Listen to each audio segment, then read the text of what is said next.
过去1年来，我几乎没有发表有关 AI 相关的讯息，但其实我是超级重度的使用者。市面上热门的工具几乎被我用了一轮，除了氪了一堆金以外，也用家里的显示卡跑了一堆开源模型，试图用 AI 来重新打造我的工作流。我埋头苦干了好一阵子啊，跌进了不少坑，但学到了超多东西。现在我真的有股冲动，想要多多的跟 AI 领域的专家们请教，学习他们是如何跟 AI 共事，以及他们对未来的看法。哈佛商学院的资深讲师 Christina Wallace 就是一位让我学到超级多的一位专家中的专家。如果你想要知道现在的职场工作者要如何驾驭 AI 的浪潮胜出，把这个 AI 红利放到口袋里面，那这集节目可能会给你一些启发哦。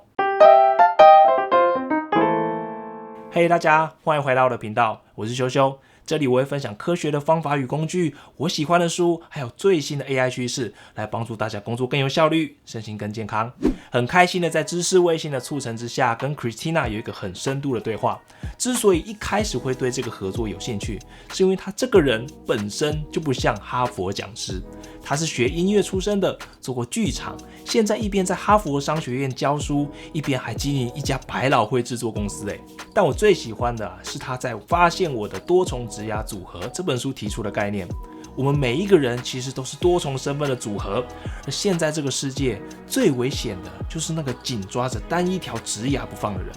但问题来了，现在连入门等级的工作都开始被 AI 做掉了，那刚出社会的年轻人，还有现在想要转职的人，应该要怎么办呢？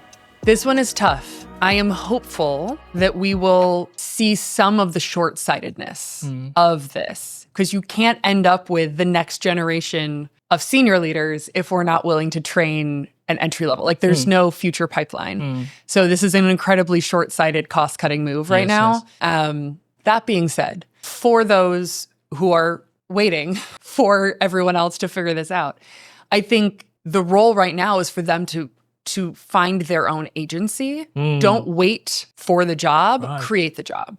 So be an entrepreneur. And that doesn't mean you have to go and like build a whole startup company and take venture money. Like it doesn't have to be huge.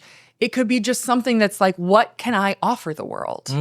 What am I interested in? What do I know something about? And how can I start doing that? Because you're not going to build judgment by standing still. You build judgment by doing. Right? And so I talk a lot in the course about the judgment loop, which is really like diagnosing a problem, making a plan based on that diagnosis, executing on that plan, and then learning from that loop. Like, did I diagnose it correctly? Was that the right plan based on the diagnosis? Did I execute it well? And there are going to be no's along that plan. And you got to learn as quickly as you can where the no's are, and then you got to do it again, right? And the faster that you can execute on that judgment loop, the stronger your judgment muscle gets. Like this is just a muscle. It's a skill you got to build, which is why entrepreneurship is actually one of the best places to build this muscle, because it's the tightest learning loop you get, right? You go to a bigger company and you're especially in an entry-level job and you're doing like a piece of one of the steps of the judgment loop. You don't even see how your work fits into the piece of the judgment loop. You certainly don't see the outcome of the whole judgment loop. And you don't get feedback on whether what you did was the right thing.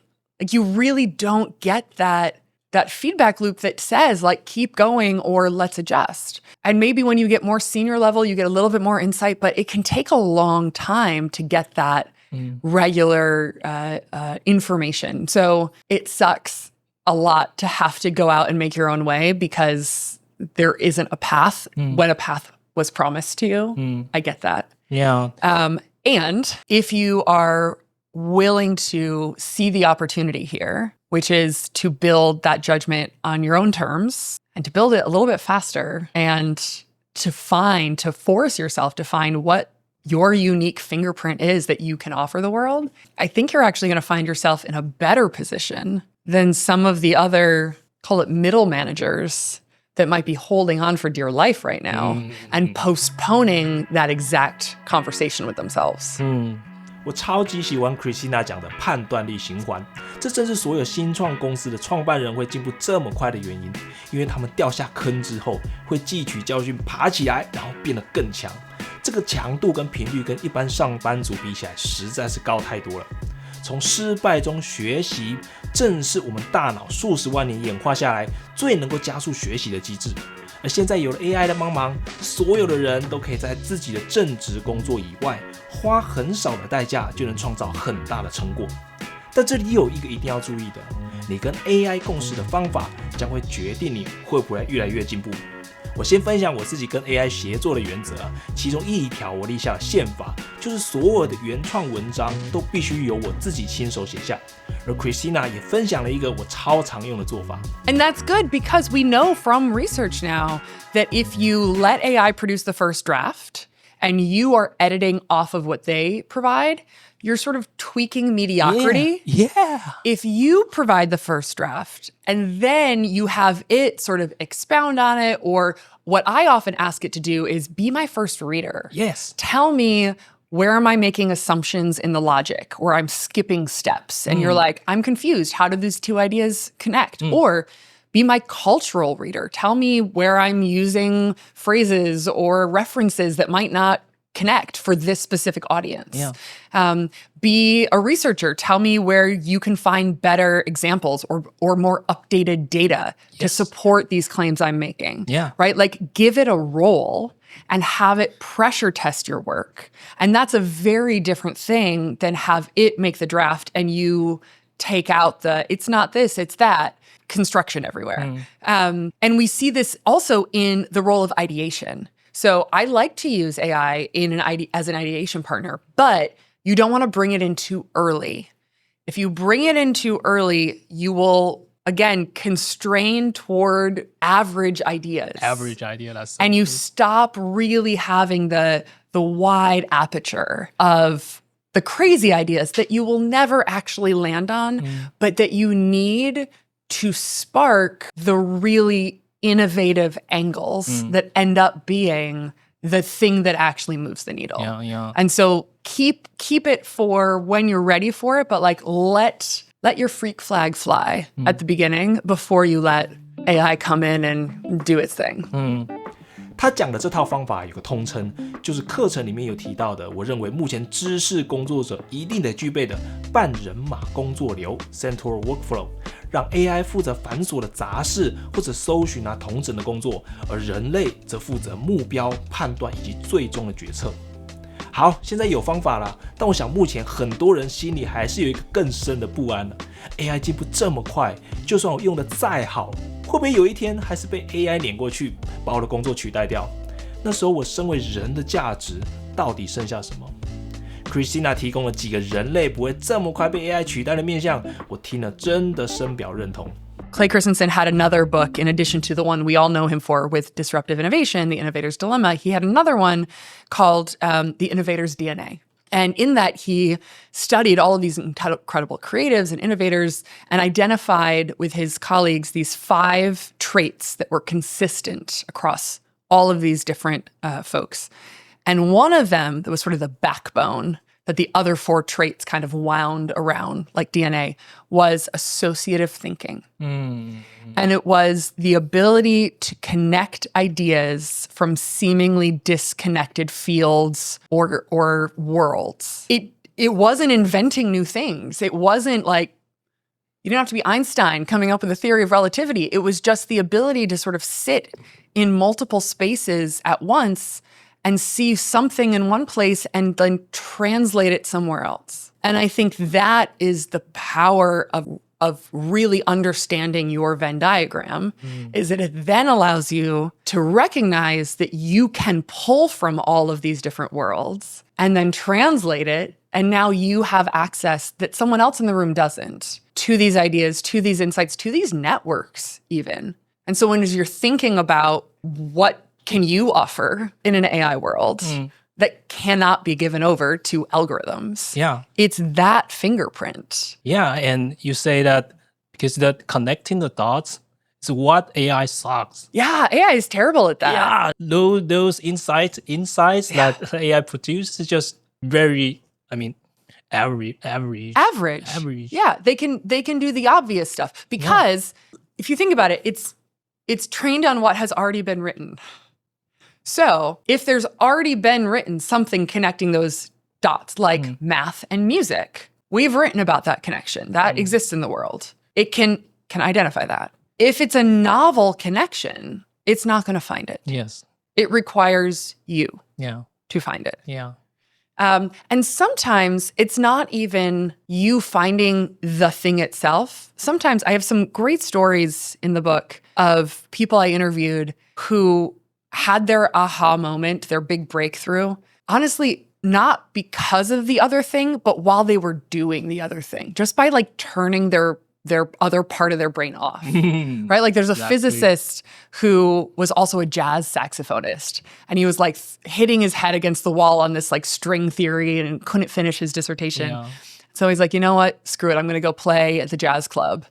And at like 3 or 4 in the morning with his, trio, he has this aha moment. He's like, oh, that's how it works. And he had to get into the flow state to let his kind of brain work in the background, right? Like it's cached or something. And then he went back to his office and like finished the whole thing. And now he's this famous physicist. So I don't know, there's just so much magic in the in-between that I think this can be a really powerful next chapter for humanity. Yeah. If we can embrace the fact that we're getting away from this linear path and find the opportunity to build lives and careers out of this interdisciplinary world. It's going to just be really uncomfortable in the transition. And I don't want to minimize that. 现在认知到目前这世界的趋势，知道自己身为人类独特的地方，但 Christina 也说，接下来这几年会相当的颠簸难受。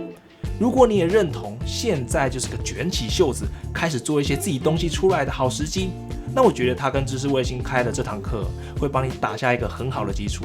他说会有以下3种人能够从这堂课中获得最大的收获。第一个是企业主或者高阶主管，第二种是还在组织内工作的上班族，第3种就是像我这样没资源、没背景，但是有满满想法的创业者。Yeah, there's sort of 3 categories of learners who I think could really benefit from this. The one is sort of, you can think of this as like business owners or senior managers who are maybe thinking about AI from a strategic lens of how might this really upend the business model for my company right now, right? We're seeing AI native startups come up and really challenge the economics and the entire way that I engage with my value prop to customers. My moats are entirely dissolving. That's a little terrifying. Then there's the sort of employee level who's saying, you want me to work with AI, but it sounds like I'm training my robot overlord replacement. This doesn't seem like a good value prop for me. So maybe I shouldn't do anything. Like maybe I should just opt out of this entirely. And I really want to encourage them not to do that. Don't put your head in the sand, but really understand what these tools can do and where they're actually not very good and where the human value is still really powerful so that you can find that unique fingerprint that you offer the world and learn how to sort of find that collaboration that you can have with AI. And then the third group are the entrepreneurs, either the existing ones or maybe the ones that kind of want to be an entrepreneur, but maybe haven't had the resources or haven't had the ability to get started yet. And now these tools have really lowered the execution costs of getting started. And now anyone with a really great insight, a really deep understanding of a problem and maybe a proprietary data set could go and get started in a meaningful way. So all 3 of these groups kind of are coming at this from a different perspective with a different set of problems, but I think all could benefit from the course where we're looking at how change and disruption is continuing apace, right? This is not a new thing being disrupted, but the pace of change AI is disrupting the world is dramatically changing. And we're looking at this from a personal level, and then from a business level, and then from an individual level, right? And it's sort of, it gives you the frameworks and the mental models, but also the specific exercises and the tools to make it apply to whatever situation you're in. it's not just enough to hear these ideas. You got to put them to work. Yeah. And so I'm told I can't use the word homework here in Taiwan. That has a negative connotation. So it's okay. So it's not homework. These are self-development tools, exercises, experiences. Okay, sounds better. Experiences. Yeah. Okay. This is experiential learning. Learn by doing. By doing, yeah. There we go. So I give you opportunities to don't just read or watch or listen to the ideas, but to actually apply the ideas to yourself, to do the things in real time. Like, don't just listen to the whole course and be like, I wonder what I should do with this. And so along the way, there's all of these places where you get to put this into practice for yourself. And there are great ways that you can leverage AI in doing that, right? You can do a lot of this self-reflection, and then you can plop it into Claude and say, like, help me find the threads here. Like, yeah, exactly. Help me find the patterns, or help me think of other ways that I could go about this. Are there ideas that I'm missing? Are there books I should read? Or is there research I could do to get another perspective on this, right? There's always something that you could find another angle on. 以上就是今天的内容，这是 Christina 目前在哈佛商学院教授的第一手内容哦。我看过全部的逐字稿，相当的受用，推荐给你。如果你对这堂课程有兴趣，可以用资讯栏的连结跟折扣码购买。最后，我想跟你说，你很棒，放轻松，别太逼自己了。你不一定要买课程哦，但我真的鼓励你找出属于自己独特的那一面，用 AI 帮助你开始做一些东西出来，快速的学习迭代，培养属于自己的判断跟品味的循环。几年以后的你一定会感谢现在的自己的。我们下次见，拜拜。